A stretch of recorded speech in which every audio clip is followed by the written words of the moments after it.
ధనము, సుఖము. ఒక బస్తీలో ఒక వర్తకుడు ఉండేవాడు. అతను బాగా చదువుకున్నవాడు, చాలా మంచివాడు కూడాను. అతను గొప్ప ధనవంతుడు, భారీ ఎత్తున వర్తకం చేసేవాడు. ఆ కారణం చేత అతనికి క్షణం తీరేది కాదు. వేలకు తిండి ఉండేది కాదు. సంప్రదింపులు, మదుపులు, బాకీలు, జమలు, లెక్కలు, క్రయ విక్రయాలు మొదలైన వాటితో అతనికి రోజల్లా సరిపోయేది. ఒక్కోసారి ఈ ఆలోచనలతో రాత్రి నిద్ర కూడా ఉండేది కాదు. అతని భార్యకు పెద్ద చింతగా ఉండేది. ఎందుకింత శ్రమ? అహోరాత్రులు శ్రమ పడకపోతే వ్యాపారం ఆగిపోతుందా? విశ్రాంతి అవసరం అనేది ఆమె భర్తతో. పిచ్చిదానా, ఈ వ్యాపారం పులిని సవారీ చెయ్యటం లాంటిది. దిగటానికి లేదు, దిగితే పులి మింగేస్తుంది అనేవాడు భర్త. ఈ వర్తకుడు ఇంటి సరసన ఒక పేదవాడు ఉండేవాడు. అతను ఎక్కడ పని దొరికితే అక్కడ శరీర కష్టం చేసి తాను సంపాదించిన కాసిన్ని డబ్బులు తన భార్య చేతిలో పోసేవాడు. ఆ డబ్బుతో వాళ్ళ పొట్టలు నిండనట్టు జరుగుబాటు అవుతూ ఉండేది. పగలల్లా శ్రమపడి వచ్చినాక పేదవాడికి మరో విచారం ఉండేది కాదు. భార్య పెట్టిన కలో గంజో తాగి ఆరుబయట కూర్చొని రాత్రివేళ ఏకతార మీటుతో పాటలు పాడేవాడు. పేదవాడి పాటలు వర్తకుడికి పట్టేవి కావు. కానీ వర్తకుడి భార్య వాటిని విని ఆ పేదవాడి జీవితంలో ఉన్నపాటి ఆనందం తన భర్తకు లేకపోయేనే అని విచారించేది. ఒకరోజు ఆమె తన భర్తతో ఈ మాటే అన్నది. వర్తకుడు తాను చూస్తున్న పద్దుల పుస్తకం మూసిపెట్టి, పేదవాడికి తీరిక జాస్తి అంటారు. ఈ పేదవాడు రాత్రివేళల్లో పాడకుండా చెయ్యాలంటే నాకు క్షణం పట్టదు అని అన్నాడు. ఏం చేస్తావు అని భార్య అడిగింది. డబ్బిస్తాను అన్నాడు వర్తకుడు. వర్తకుడి భార్య నవ్వి, డబ్బిస్తే వాడు మరింత సుఖపడతాడు అని అన్నది. అదేదో చూద్దాం అన్నాడు వర్తకుడు. మర్నాడు తెల్లవారుతూనే వర్తకుడు తన నౌకరును పంపి పేదవాణ్ణి పిలిపించి, ఏమోయ్, మనం ఇరుగు పొరుగున ఉన్నా కలుసుకోవటం ఇంతవరకు జరగలేదు. ఎలా ఉన్నావు అని అడిగాడు. తమకు తెలియనిదేముంది, రెక్కాడితే గాని డొక్కాడని బతుకు. ఒళ్ళు హోనం చేసుకున్న 4 డబ్బులు రాలవు. ఏదో ఉన్నంతలో సుఖంగా బతుకుతున్నాను అన్నాడు పేదవాడు. నేను నీ విషయం కొంతకాలంగా ఆలోచిస్తున్నాను. నువ్వు కాయకష్టం చేసి బతకటం నాకేమీ బాగాలేదు. నీకు 500 తులాల వెండి ఇస్తాను. దానితో లాభసాటి వ్యాపారం ఏదన్నా చేసుకొని నువ్వు నీ భార్య సుఖంగా బతకండి అంటూ వర్తకుడు పేదవాడి చేతిలో డబ్బిచ్చాడు. పేదవాడికి తన కృతజ్ఞత ఎలా తెలుపుకోవాలో కూడా తెలియలేదు. అతను ఎలాగో సెలవు పుచ్చుకొని డబ్బుతో సహా తన ఇంటికి పరిగెత్తాడు. ఆ రోజు అతను పనికి పోలేదు. ఆ డబ్బును ఎలా వినియోగించాలా అని భార్యాభర్తలు రోజల్లా వితర్కించుకుంటూ ఉన్నారు. మార్గాలు చాలా కనిపించాయి, కానీ వాటిలో ఏది ఉత్తమమో ఎంత ఆలోచించినా తెలియలేదు. ఆ రాత్రి వాళ్ళు వేలకు తిండి కూడా తినలేదు. ఆలస్యంగా తింటున్న పేదవాడికి ఆకలి తెలియలేదు, తినేది రుచి తెలియలేదు. ఆ రాత్రి అతను ఏకతార మీటుతూ పాటలు కూడా పాడలేదు. ఆ రాత్రి పేదవాడికి నిద్ర పట్టలేదు. పక్క మీద అటూ ఇటూ తెగ పొర్లాడు. తెల్లవారి లేస్తూనే డబ్బు భద్రంగా ఉన్నది లేనిది చూసుకున్నాడు. ఇలాగే 3 రోజులు గడిచాయి. అకస్మాత్తుగా పేదవాడికి జ్ఞానోదయం కలిగినట్టు అయ్యింది. అతను డబ్బు తీసుకొని వర్తకుడి ఇంటికి వెళ్ళాడు. ఏముంది, డబ్బు ఎలా వినియోగించాలో నిశ్చయించుకున్నావా అని వర్తకుడు పేదవాణ్ణి అడిగాడు. నిశ్చయించుకున్నాను బాబయ్య, దాన్ని తమరే తీసుకోండి, తమ మేలు మరవను అంటూ పేదవాడు డబ్బు వర్తకుడు ముందు ఉంచి వెనక్కి వెళ్ళిపోయాడు. 3 రోజుల తర్వాత అతను మళ్ళీ ఒళ్ళు వంచి పనిచేస్తూ ఉంటే అతని మనసు ఎంతో తేలికపడినట్టు అయ్యింది. ఆ రాత్రి అతను ఆరుబయట కూర్చొని ఏకతార మీటుతూ గొంతెత్తి గట్టిగా పాడాడు. వర్తకుడి భార్య ఆ పాటలు వింటూ తన భర్తకు ఆ పాటి ఆనందం లేనందుకు కంట తడి పెట్టుకున్నది. పనిపిల్ల.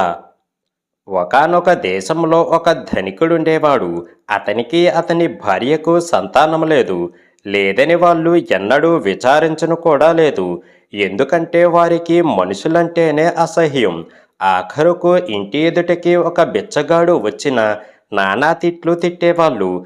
తిట్లతో పని జరగకపోతే కొట్టి తరిమేసేవాళ్ళు. వాళ్ళలో దయాధర్మం ఏ కోసానా లేదు. ఈ దంపతులు తమ ఇంటి పని అంతా చెయ్యటానికి దూర ప్రాంతం నుంచి ఒక పనిపిల్లను కొనుక్కొని వచ్చారు. ఆ పిల్ల చేత వాళ్ళు ఇంటి పని అంతా చేయించి క్షణం విశ్రాంతి తీసుకునేటందుకు లేకుండా చేసేవారు. ఇంటావిడ మహా కర్కోటకరాలు. పనిపిల్ల ఊరికే ఉండకుండా ఏవేవో పనులు కల్పిస్తూ ఉండేది. ఒంటరిగా ఉన్నప్పుడల్లా ఆ పిల్ల తన దుస్థితి తలుచుకొని ఏడుస్తూ ఉండేది. ఆమె అందమైన పిల్ల అయితే ఎవరో ఒకరు ఆమెను కొనుక్కొని పెళ్ళాడి ఉందురు. కానీ ఆ పిల్ల అందగత్తె కాదు. అందుచేత ఆమె బతికున్నంతకాలము ధనికుడి ఇంట నరకయాతన అనుభవించక తప్పదన్నట్టు కనబడింది. ఒకనాడు ఆమె పొయ్యి కింద ఎండుగడ్డి మండిస్తూ ఉన్నది. ఆ ప్రాంతాల వాళ్ళు ఎండుగడ్డినే వంట చెరుకుగా వాడేవారు. ఎండుగడ్డిలో అప్పుడప్పుడు వడ్ల గింజలు దొరుకుతాయి. పనిపిల్ల గడ్డిని పొయ్యిలో పెట్టే ముందు అలాంటి గింజలు తీసి జాగ్రత్త పరుస్తూ ఉండేది. ఆ విధంగా ఆమె ఒక సాలెడు వడ్లు పోగు చేసి దాచుకొని ఉన్నది. ఆ రోజు ఆమె పొయ్యి కింద ఎండుగడ్డి మంట వేస్తూ ఉండగా తలవాకిలి దగ్గరికి ఒక వృద్ధుడు వచ్చి, ఆకలి మండిపోతున్నది, బిచ్చం పెట్టు తల్లి అని కేక పెట్టాడు. పనిపిల్లకు ఆకలంటే ఏమిటో బాగా తెలుసును. అందుచేత ఆమె బిచ్చగాడి మీద జాలి పుట్టుకు వచ్చింది. యజమానురాలు ఇంట్లో లేరు. అయినా ఇంట్లో వస్తువులు పైవాళ్ళకిస్తే వాళ్ళు తీసుకోగలరు. ఇంటావిడ ప్రతీదీ గుర్తే.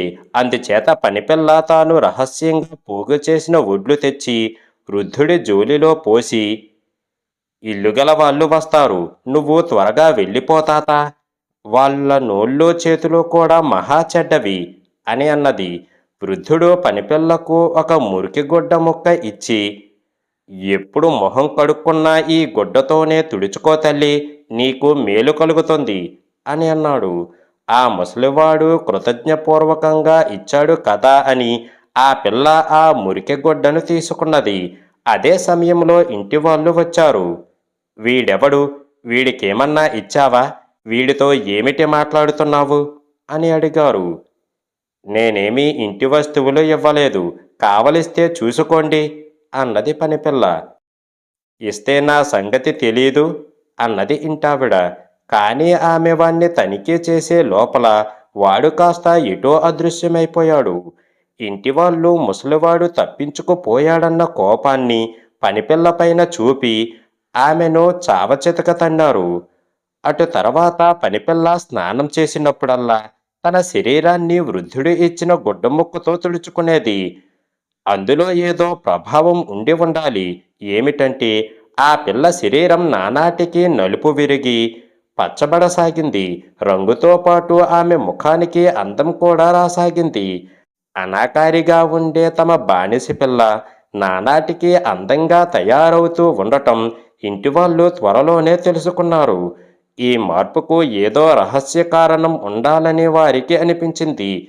ఆ పిల్లను అడిగితే ఆమె చెప్పలేదు. చివరకు వాళ్ళామెను విపరీతంగా హింసించి వృద్ధుడు ఇచ్చిన గుడ్డుముక్క రహస్యాన్ని బయటపెట్టించారు. మరుక్షణమే వాళ్ళు ఆమె వద్ద ఉంచి ఆ గుడ్డుముక్కను లాగేసుకొని తమ ముఖాలు కడుక్కొని దానితో తుడుచుకున్నారు. తమ ముఖాలు అందంగా తయారయ్యాక ఆ తుండుగుడ్డను ఇతరులకు అద్దెకిచ్చి బోలెడంత డబ్బు చేసుకుందామని వాళ్లకు ఆశ కలిగింది. కానీ వాళ్ళు తమ ముఖాలను అద్దంలో చూసుకుంటే అవి కోతుముఖాలుగా తయారయ్యాయి. దానికి తగ్గట్టుగా వాళ్ళ శరీరాల మీద రోమాలు, పెద్ద పెద్ద తోకలు పెరుగుతున్నాయి. వాళ్ళిద్దరూ అవమానంతో కుంగిపోయి ఊరి అవతల ఉండే అరణ్యానికి పారిపోయారు. వారి సంపదకు పనిపిల్లే అధికారిని అయ్యింది. ఇప్పుడామె చక్కనిది కూడా గనుక ఊళ్ళో ఉండే ఒక సంపన్న యువకుడు ఆమెను పెళ్లాడటానికి ముందుకు వచ్చాడు. ఆ పిల్ల అతన్నే పెళ్లాడి సుఖంగా జీవితం గడపసాగింది. వివేకి. ఒక గ్రామంలో ఒక రైతుకు సారంగుడనే కుమారుడు ఉండేవాడు. వాడు చాలా బుద్ధిమంతుడు. వాణ్ణి చూసి వాడికి చదువు చెప్పిన అయ్యవారు, ఊళ్ళో వాళ్ళు అందరికన్నా వాడి తల్లిదండ్రులు ఎంతో గర్వపడేవాళ్ళు. వాడు ఇంకా పెద్ద చదువులు చదివితే ఎంత పైకి అయినా వస్తాడని అందరూ అనేసరికి వాడి తండ్రి ఒక ఆవును అమ్మి ఆ డబ్బుతో సారంగుణ్ణి దూరాన ఉన్న విద్యా కేంద్రానికి పంపాడు. అక్కడ ఒక ఏడాది ఉండి సారంగుడు ఇంటికి తిరిగి వచ్చేసరికి వాడి తల్లి, చదువు జాస్తి అయ్యింది గావోలు, నా తండ్రి పాలిపోయి వచ్చాడు అని అన్నది. ఏమేట్రా నువ్వు చదువుకొచ్చినది అని తండ్రి అడిగాడు. నాకిప్పుడు కప్పల భాష అర్థమవుతుంది నాన్న అన్నాడు సారంగుడు. కప్పల భాష, నిక్షేపమంటి ఆవును తెగనమ్మి నిన్ను చదువుకోమని పంపిస్తే నువ్వు చేసుకొచ్చిన నిర్వాకం ఇదా? చదువు చాలే, ఇంటి పట్టున ఉండి పొలం పనులు చూడు అన్నాడు తండ్రి. సారంగుడు తండ్రికి పొలం పనులలో తోడ్పడుతూ కొంతకాలం గడిపాడు. అతని ఆరోగ్యం బాగుపడింది. ఒకనాడు అతను తండ్రితో మళ్ళీ వెళ్ళి చదువుకుంటాను అన్నాడు. ఎంతమాత్రమూ వీల్లేదన్నాడు తండ్రి. కానీ సారంగుడి తల్లి తన భర్తతో పోట్లాడింది. ఇన్నాళ్ళు చదివి అందరి చేత తెలివిగలవాడు అనిపించుకొని గొడ్డు చాకిరీ చేస్తూ ఇక్కడే పడి ఉంటాడా నా కొడుకు? వాడు చదువుతానంటే చదివించి తీరాల్సిందే అని అన్నది. భార్య మాట తీసేయలేక రైతు తన కొడుక్కి డబ్బిచ్చి మళ్ళీ చదువు కోసం పంపేశాడు. విద్యా కేంద్రంలో కొంతకాలం చదువుకొని సారంగుడు ఆరోగ్యం పోగొట్టుకొని తిరిగి వచ్చాడు. ఈసారైనా మంచి చదువు అబ్బిందా అని తండ్రి సారంగుణ్ణి అడిగాడు. అబ్బింది నాన్న, నాకిప్పుడు కుక్కల భాష అర్థమవుతుంది అన్నాడు సారంగుడు. కుక్కల భాష, కప్పల భాష ఎవడికి కావాలిరా? అవేమన్నా కూడు గుడ్డ పెడతాయా? చదివింది చాలే, ఇంకా చదువుతాననకు అన్నాడు తండ్రి. కానీ సారంగుడు కొంతకాలం తండ్రితో పాటు పొలం పనులు చేసి ఇంకా చదువుకోవాలని ఉంది అన్నాడు. సారంగుడు సాయపడినందువల్ల పంటల మీద మంచి రాబడి వచ్చింది. ఏ బుద్ధిన ఉన్నాడో గాని తండ్రి అతనికి అడిగిన డబ్బిచ్చి చదువుకు పంపేశాడు. సారంగుడు తిరిగి వచ్చినాక అతని తండ్రి, ఈసారైనా మంచి పండితుడివైనావా అని అడిగాడు. అవును నాన్న, నాకిప్పుడు చేపల భాష కూడా వచ్చేసింది అన్నాడు సారంగుడు. ఇంకా ఈ చదువులు కట్టిపెట్టేయి. వల్లమాలిన డబ్బుండి పనీపాట లేనివాళ్ళు చదివే ఈ చదువులు మనకు అచ్చిరావు. ఇక్కడే ఉండి రైతుగా బతుకు అని అన్నాడు. సారంగుడికి చదువు మాట ఎత్తక పొలం పనులే చేసుకోవడం మొదలుపెట్టాడు.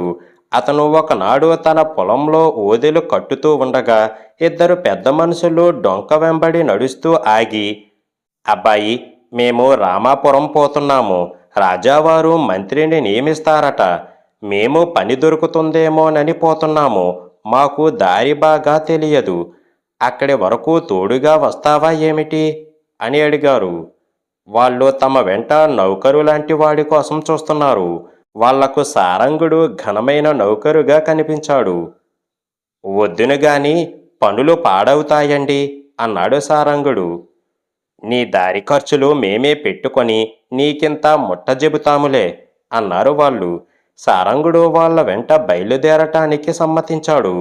వాళ్ళు సారంగుణ్ణి వెంట తీసుకుని బయలుదేరి మధ్యాహ్నం వేళకు ఒక కొలను ఒడ్డున కూర్చొని భోజనాలకు ఉపక్రమించారు. ఆ సమయంలో సారంగుడికి కొలను వైపు నుంచి మాటలు వినిపించాయి. అతను తల తిప్పి చూసేసరికి 2 కప్పలు కనిపించాయి. ఒక కప్ప ఒక చిన్న గుళికను చేత్తో పట్టుకొని చూపిస్తున్నది. ఏమిటిది అన్నది రెండో కప్ప. ఇదొక గొప్ప ఔషధం అన్నది మొదటి కప్ప. నేను నమ్మను అన్నది రెండో కప్ప. నువ్వు నమ్మకపోతే కొంప మునిగిపోలేదు. చావు బతుకుల్లో ఉన్న గ్రామాధికారి తల్లి చేత దీన్ని మింగిస్తే క్షణములో లేచి కూర్చుంటుంది అన్నది మొదటి కప్ప. నమ్మే మాటే అంటూ రెండో కప్ప బుడుంగున నీటిలోకి దూకింది. మొదటి కప్ప గుళికను వదిలేసి తాను కూడా నీటిలోకి దూకింది. సారంగుడు లేచి వచ్చి ఆ గుళికను తీసి జేబులో వేసుకున్నాడు. అతను వెంట ఉన్న పెద్ద మనుషులు భోజనాలయ్యాక మెత్తని గడ్డి మీద కాసేపు కునుకు తీసి పొద్దు వాలే వేళకు బయలుదేరారు. ఆ ముగ్గురు గ్రామం చేరేసరికి చీకటి పడింది. వాళ్ళు ఆ రాత్రికి సత్రంలో బస చేద్దాము అనుకున్నారు. కానీ సత్రం యజమాని వాళ్ళ మాట వినిపించుకునేటట్టు లేడు.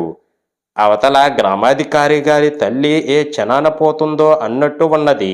నేను వెంటనే వెళ్ళి ఇంకా వైద్యులను వెతుక్కురావాలి అన్నాడు ఆయన. మీకు కావలసిన వైద్యుణ్ణి నేనే బాబుగారు. ఇంకా వైద్యులు ఎందుకు? నన్ను గ్రామాధికారి ఇంటికి తీసుకుపోండి అన్నాడు సారంగుడు. సత్రం యజమాని సారంగుడికేసి వింతగా చూసి అతన్ని గ్రామాధికారి ఇంటికి తీసుకుపోయాడు. ముసలావిడ స్పృహలేని స్థితిలో ఉన్నది. సారంగుడు తన వద్దనున్న గుళికను ఆమె నోట వేసి ఇన్ని నీళ్లు పోయించాడు. కొద్ది క్షణాలలో ఆమె కళ్ళు తెరిచింది. ఆమె పక్కనే కూర్చొని ఉన్న వైద్యుడు ఆమె నాడి పరీక్షించి మొత్తానికి తేరుకున్నది, ఇంకా భయం లేదు అని అన్నాడు. అందరూ సారంగుడికి బ్రహ్మరథం పట్టేశారు. గ్రామాధికారి అతనికి అతని వెంట ఉన్న ఇద్దరు పెద్దలకు, చూడవచ్చిన జనానికి రాత్రి విందు చేయించాడు.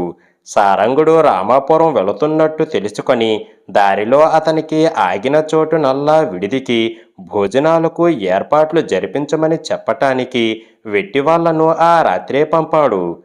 మర్నాడు ఉదయం ముగ్గురు బయలుదేరి ఆ రాత్రికి ఒక ఊళ్ళో సత్రం చేరుకున్నారు. ఆ సత్రం నిండా జనం ఉన్నారు. అయినా ఆ ముగ్గురి కోసము అన్ని ఏర్పాట్లు ముందే జరిగాయి. వాళ్ళు భోజనాలు ముగించుకొని తమ కోసం ప్రత్యేకించిన ఒక గదిలో పడుకున్నారు.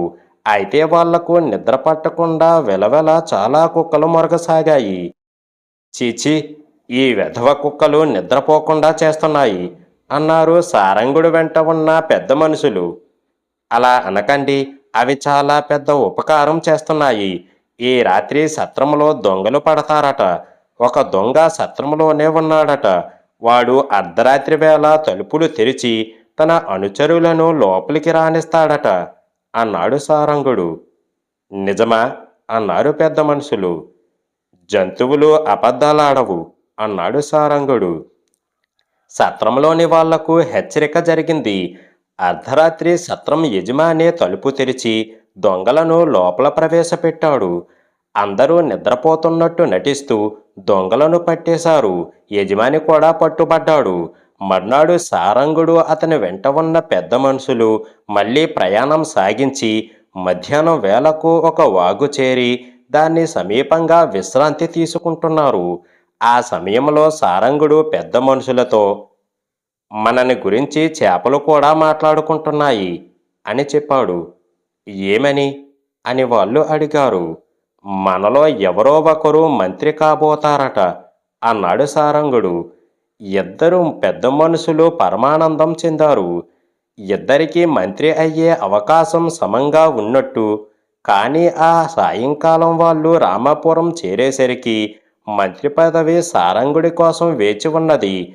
అతను గ్రామాధికారి తల్లిని బతికించిన వార్త, దొంగల ముఠాను పట్టించిన వార్త రాజుగారికి ముందుగానే చేరాయి. అతన్ని మంత్రిగా నియమించాలని రాజుగారు వెంటనే నిర్ణయించాడు.